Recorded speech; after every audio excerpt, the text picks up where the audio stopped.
Hello guys, আসসালামু আলাইকুম। এখন আমি ডিম ভাজি করতেছি। প্রথমে একটু লবণ দিয়ে দিলাম, তারপর একটু হলুদের গুঁড়ো দিয়ে দিব। যার যার প্রেফারেন্স অনুযায়ী কেউ বাড়িয়ে কমিয়ে নিতে পারে। আমি যেহেতু দুইটা করব ডিম ভাজি, সেহেতু আমার মতো করে আমি স্বাদ মতো নিছি। অল্প একটু মরিচের গুঁড়ো দিব যাতে খেতে ভালো লাগে।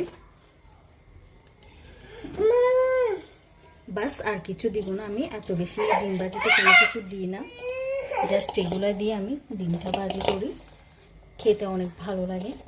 এখন করব না, এখন জাস্ট একটু মাখাই রাখতেছি। ভাত খাওয়ার আগে আমি এটা গরম গরম সার্ভ করব।